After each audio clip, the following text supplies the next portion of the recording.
기술주에서 가치주로의 순환매가 계속되고 있습니다. 셧다운 해제에 대한 기대감과 AI 버블론에 대한 우려가 상존하면서 투자 자금이 그동안 많이 올랐던 종목에서 덜 올랐던 종목으로 쏠리는 것으로 보입니다.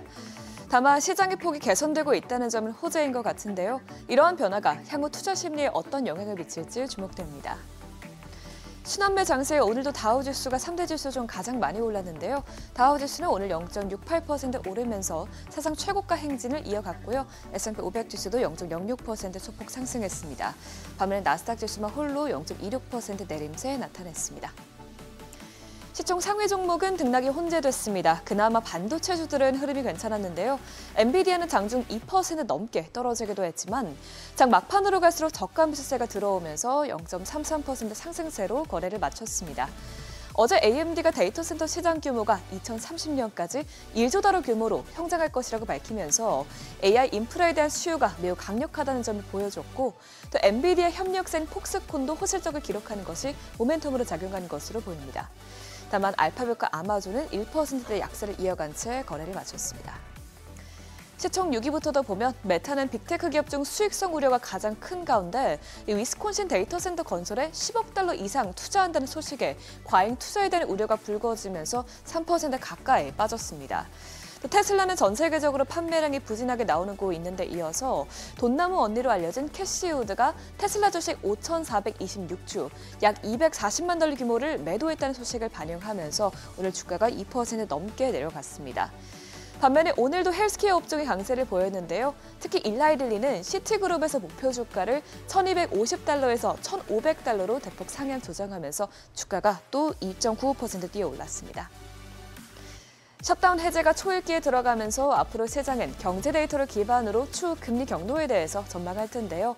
일단 대부분의 전문가들은 데이터가 나오게 되면서 12월 인하 가능성이 높아질 것이라고 보고 있습니다.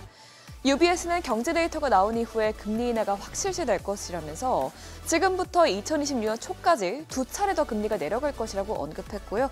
또 로이터 통신이 집계한 설문조사에 따르면 경제학자 105명 중 80%는 다음 달 FOMC에서 기준금리가 0.25%포인트 인하될 것이라고 보고 있습니다. 다만 백악관에서 10월 CPI와 고용보고서가 공개되지 못할 가능성도 있다고 언급했기 때문에 만일 지표가 예상했던 것만큼 나오지 않게 되면 이는 연준의 금리 결정에 변수가 될 수는 있겠습니다. 실제로 아직까지도 연준 내부에서 의견이 팽팽하게 엇갈리고 있는데요.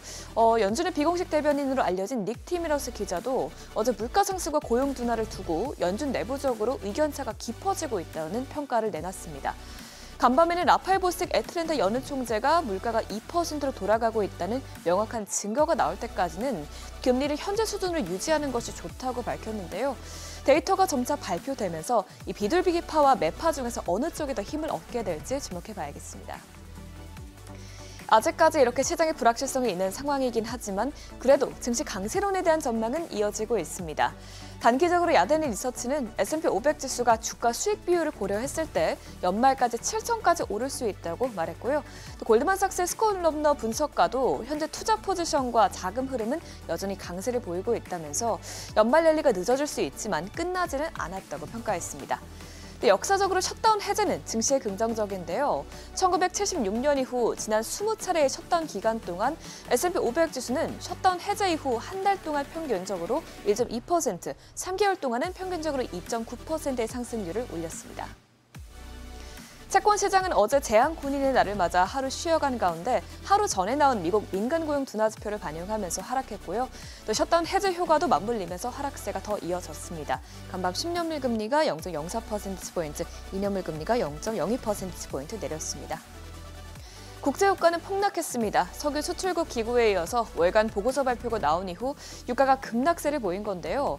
앞서 오펙이 원유 공급 부족을 예상한 가운데 이번 보고서에서는 오펙 플러스의 증산과 또 기타 산유국의 공급 증가로 내년 세계 원유 시장이 소폭 공급 과잉 상태를 보일 것이라고 입장을 선회했기 때문입니다.